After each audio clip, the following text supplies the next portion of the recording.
Boa tarde para você. A Câmara de Joinville aprovou nesta semana o aumento do salário dos vereadores, do prefeito e também do vice-prefeito. A notícia não agradou os moradores. O reajuste salarial pela inflação foi aprovado pelo Tribunal de Contas do Estado e ficou igual aos dos servidores municipais, 3,99%. O pagamento será dividido em 4 parcelas. Se o reajuste for sancionado, deve começar a valer a partir desse mês. E com isso, o salário dos vereadores passa de R$ 12.300 para R$ 12.800. Foi aprovado também o reajuste pela inflação do salário do prefeito, que passará para R$ 29 mil. O vice-prefeito ganhará a metade desse valor. O reajuste teve aprovação só na Câmara e no TCE, porque nas ruas a população não recebeu bem a notícia. Não acho certo, né? Mas não podemos fazer muita coisa, né? Complicado. Opinião, é. Tá erradíssimo, né? A gente ganha uma mixaria, né? Nem se compara com o salário deles, né? Ele faz aumento por conta deles mesmo, né? E é um absurdo, né? Eu não acho certo também, né? Porque eles ganham rios de dinheiro e o nosso salarinho é pequenininho. Apenas 2 vereadores, Rodrigo Coelho e Odir Nunes, votaram contra o aumento dos salários. Devido a compromissos na agenda, eles não puderam nos atender. Mesmo com o reajuste, a Câmara de Joinville é uma das mais enxutas do Brasil. Aqui são 19 parlamentares para uma população de 500 mil habitantes. Em Florianópolis, por exemplo, são 23 vereadores para 250 mil moradores, a metade de Joinville. Muito bem, é sobre esse assunto agora a gente vai comentar aqui no SBT Meio-Dia com vocês. Obrigada pela presença já no início do jornal. Prates Prisco.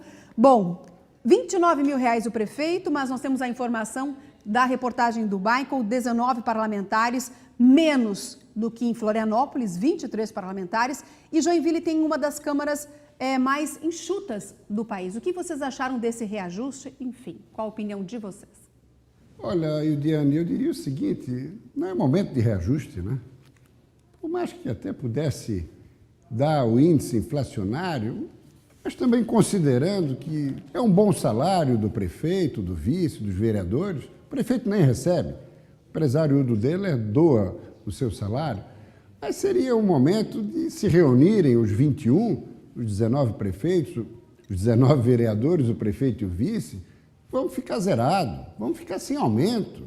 O momento que vive o país, sob o aspecto econômico e financeiro, majorar salários é antipático à luz da opinião pública e inadequado, não te parece, Prates? Pois é. 4%, reajuste razoável. Não sou sindicalista. Mas eu sempre disse o seguinte... Até um pouquinho acima da inflação. Pouquinho. Mas 4%. Jornalistas ganham 6% dividido em não sei quantas parcelas. Tem que ser sacerdote. Agora eu digo o seguinte, 4%, razoávelzinho. Se forem honestos e trabalhadores, todos os vereadores estão ganhando pouco. Bom, olha só, falando em aumento de salários, a presidente do Supremo Tribunal Federal, a ministra Carmen Lúcia, deve apresentar ainda hoje a proposta de orçamento do Judiciário para o ano que vem. O Ministério Público pediu um aumento de 16% e a Associação dos Magistrados pediu 41%. A ministra já se manifestou dizendo que não irá propor o reajuste e um dos motivos é a crise no país. Enquanto eu estava falando, já estava ouvindo o presidente falar, aí não dá. 41%? É caso de polícia. Mas quem vai autorizar esta polícia? 41%, compadre? E sem falar nos 16% reivindicados já na semana passada ou retrasada pelos procuradores federais. Querem. Eles têm querem auxílio moradia também, não? Hein? Tem auxílio moradia também? Todos têm. O penduricalho é para todas as categorias de funções do Estado brasileiro. Até que haja a reação do povo. Então, realmente, Ildiane Prates, não dá para compreender uma situação dessa. 41% é um deboche, é uma provocação. Só pode ser uma brincadeira. Se 16 dos procuradores já é uma assinte, imagine 41. Mas aí é aquela história, Prisco. Pede 41 para levar 30. Mas não pode levar 30 nunca. Quando muito, índice inflacionário. Quando muito. Embora nesse momento, quem já tem um bom salário, tinha que abrir mão. Essa que é a grande verdade. Até em respeito às dificuldades do brasileiro que está com seu poder aquisitivo aniquilado, ou aqueles 14 milhões que nem emprego têm. Mas vamos aos telões, não é isso, Yudiane? Vamos lá, Prisco. Muito bem. Ô, Prati, presta atenção, Yudiane, também. Despesas de pessoal da União. O Executivo é 45%. De tudo que está previsto no orçamento, 45% é para a Previdência. Ou seja, precisa a reforma da Previdência. 25% é para a folha de servidores. Então, nós estamos falando aqui em 70% do orçamento é para a Previdência e para a folha. Ainda tem custeio, manutenção. O que sobra para investimentos? Muito pouco. Vamos para os outros poderes, retornando à tela anterior. Legislativo, 82%. Judiciário, que nós estávamos falando aqui, 85%. Ministério Público Federal, 73%. Antes de irmos para a próxima tela, faz muito bem a ministra Carmen Lúcia, aliás, uma magistrada honrada, uma cidadã brasileira com equilíbrio, porque o posicionamento dela é contra reajuste qualquer para os ministros do Supremo Tribunal Federal. Porque os ministros do Supremo Tribunal Federal estabelecem um teto que não é respeitado, essa que é a verdade, porque tem muito penduricalho, auxílio moradia, auxílio escola, auxílio aquilo, auxílio carro, automóvel, então não é respeitado. Mas mesmo assim, ministro do Supremo é o teto. Aumentou o Supremo, efeito cascata, em todo o Brasil, na esfera federal e estadual, desembargadores, juízes, procuradores, promotores, deputados e vai embora. Pois muito bem. Próxima tela. Benefícios de 2016 na União, no contexto federal, 3,2 bilhões de reais. Se for dividir pelo número de funcionários, só em benefícios, não é salário, benefícios, é R$ 1.600 por mês por funcionário, Yudiane. É quase o dobro do salário mínimo, ou um pouco menos do que o dobro do salário mínimo. Aí, realmente, não há como sair da crise. O Estado brasileiro é um paquiderme, ele é muito pesado, ele é oneroso. Não há como continuar nessas condições. Eu acho que seriam só esses dois, não, tem um terceiro, né? Ó, aqui só aquela referência anterior, vencimento hoje do ministro Supremo, 33.700. Se for reajustado, vai para 39.293. E é aquele efeito cascata que eu falei. A ministra Carmen Lúcia é contra. O ministro Marco Aurélio também é contra. Mas eu suspeito que se colocar em votação hoje, como tem prevista a sessão administrativa do Supremo, a maioria vai se manifestar pelo aumento. O que acha, Prates? Mas é evidente que sim, mas é capaz que os caras vão pensar em 14 milhões de desempregados, isso e aquilo, em salário mínimo que não cobre a passagem do ônibus. Ora, bolas, Prisco. De acordo, Yudiane? De acordo, e tem mais, Prisco, tem mais. Ontem o brasileiro levou mais um susto. Durante a tarde, o governo anunciou a possibilidade de aumentar vários tributos, incluindo o imposto de renda, tributação de profissionais liberais e mais. E sobre esse assunto, Prisco e Prates, nós vamos conversar ao vivo com você. Grazi, que já está aqui no SBT Meio Dia conosco. O assunto está repercutindo bastante, não poderia ser diferente. E hoje pela manhã você ouviu algumas lideranças aqui de Santa Catarina. Boa tarde, Grazi. Boa tarde, Diane. Boa tarde a todos. Exatamente. Isso porque o susto, com certeza, pegou todos os contribuintes aí desprevenidos, né? Afinal de contas, como a gente já vem mostrando aqui no SBT Meio Dia, já aconteceu o aumento no imposto dos combustíveis, já aconteceu o aumento nas contas de luz e, pelo jeito, deve vir mais coisas por aí. Isso porque o rombo do país chega a 139 bilhões de reais. E ainda hoje pela manhã, o IBGE anunciou que a inflação nunca ficava tão baixa desde 1999. A situação está bem complicada e, claro, o governo está correndo aí para tentar equilibrar as contas. Mas, como você falou, nós conversamos hoje pela manhã com algumas lideranças catarinenses que não concordam com essas mudanças nos tributos, com esses aumentos. Vamos acompanhar agora a opinião da Federação das Indústrias aqui de Santa Catarina. Qualquer aumento da carga tributária neste momento no Brasil será muito grave para a retomada do crescimento da economia, porque a sociedade já paga 1/3 do produto interno bruto. É muito dinheiro que é concentrado nas mãos do setor público. Nós precisamos fazer um grande esforço a partir do governo para reduzir a estrutura administrativa, cortar gastos supérfluos e estimular os investimentos para que a economia possa recuperar o seu crescimento. Qualquer aumento de alíquotas tributárias certamente vai ter um efeito perverso, vai retrair a economia, transferindo recursos que podem girar no setor privado para o setor público, que, como nós sabemos, é ineficiente na aplicação dos seus recursos e a maior parte desses recursos é consumida pela própria estrutura administrativa. Bom, nós também ouvimos a Comissão de Direitos Tributários da Ordem dos Advogados aqui de Santa Catarina. Acompanhem. A Ordem dos Advogados do Brasil tem apresentado uma posição bem firme no sentido de que é contra o aumento da carga tributária, ela já está no limite do tolerável e o que deve ser feito, na verdade, é uma readequação das despesas, né? O que a gente sabe que há muita arrecadação, porém o gasto não é adequadamente aplicado. As empresas, em geral, já passam por uma dificuldade, um período de dificuldade muito grande, já está um desaquecimento da economia, a redução da carga da arrecadação tributária já decorre dessa situação. Não há espaço para aumento da carga tributária, é o contrário. Deveriam estar se falando em redução da carga tributária, talvez, ou no mínimo redistribuição, mas em hipótese alguma, aumento da carga tributária. A gente tem se manifestado em todas as oportunidades contrariamente ao aumento da carga.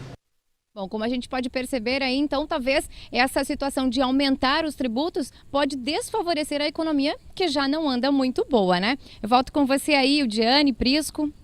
Obrigada. Depois de repercutir com as lideranças, eu repercuto com você, Prisco, e com você, Prates. Já falei muito hoje. Mais um aumento, será que vem para nós, trabalhadores? O Prisco sabe dessa história, todos nós sabemos. Falta dinheiro em caixa, porque o dinheiro é mal utilizado, é mal aplicado, aí correção através do imposto. É fácil, todos nós pagamos a conta, uma conta que não foi feita por nós. Agora, como é que vai reajustar o imposto de renda? O Brasil já tem a maior carga tributária do planeta. Nós estamos nos aproximando dos 40%. Agora, recentemente, teve esse aumento, essa majoração de PIS e CONFINS e PIS, né? PIS, CONFINS, né?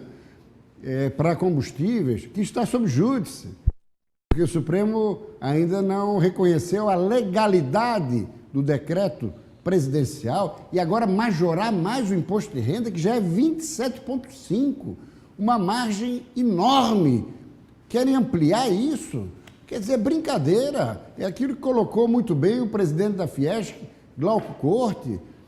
E o que nós vimos falando aqui é a máquina pública muito inchada e onerando muito, desviando os recursos que deveriam ir para investimentos e fazer a economia rodar com a geração de emprego e a produção, mas não, daí é para pagar funcionário, é para pagar benefício.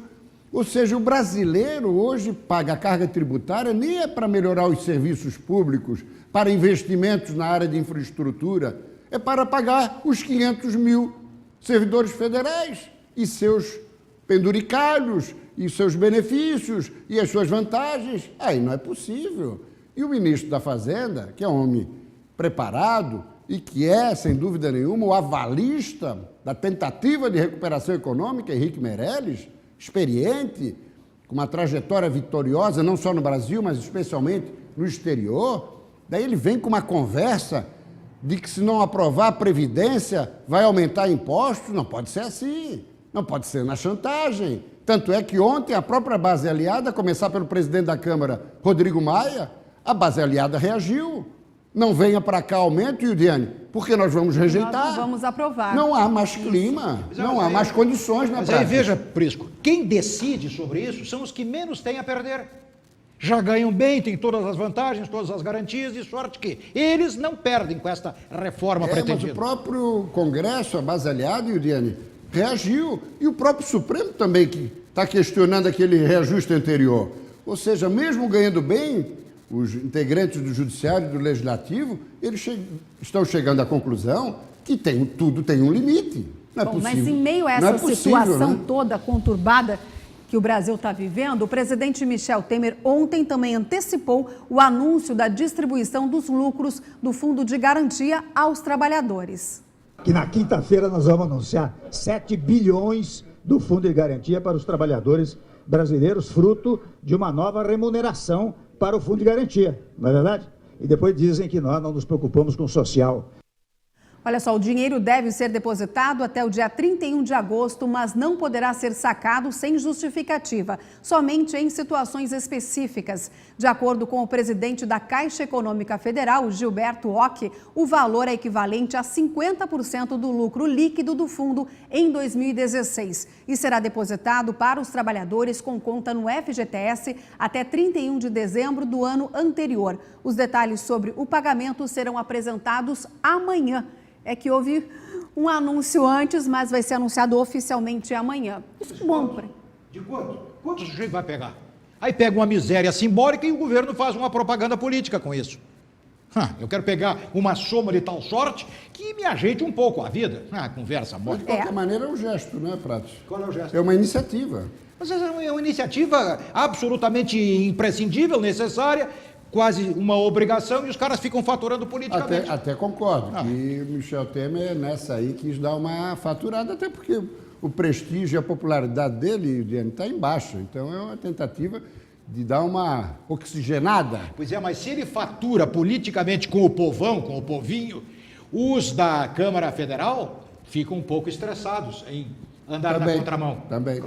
E tem também, a gente continua falando agora, é da farra do plenário, Prisco e Prates. Vocês lembram aí em casa do caso das senadoras que pediram marmitas e almoçaram na mesa da presidência? Pois é, apesar dessa cena lamentável, o Conselho de Ética do Senado arquivou a denúncia contra as 6 senadoras da oposição que ocuparam a mesa diretora para tentar impedir a votação da reforma trabalhista. Isso aconteceu no mês passado. Elas ficaram sentadas cerca de 1 hora após a sessão ter sido suspensa. O presidente da casa chegou até a mandar desligar a luz do Senado. As senadoras só saíram depois de muita negociação. E eu me lembro, na época, mês passado, que você comentou por isso esse assunto, né? Com poder de polícia meu, elas não ficariam 30 segundos lá na frente. 30 segundos. Seriam devidamente justiçadas. Foi patético, Yudiane Prates, a cena protagonizada lá atrás, de comendo marmita em plena mesa diretora do Senado da República. Come em casa essa marmita, não vão nem para a mesa, come no colo, para. Então, mas patético também é o comportamento do Conselho de Ética do Senado. Melhor que feche, é melhor que feche para balanço, porque com todas as provas e o volume de provas contra Aécio Neves... O Conselho de Ética arquivou em relação a Aécio Neves e agora arquivou em relação a elas. Ou seja, que conselho de ética é esse, decoro parlamentar, não tem preocupação, então fecha o conselho, não precisa mais conselho, é perda de tempo. Mas é uma defesa corporativa. Exatamente, espírito de corpo, o que é lamentável.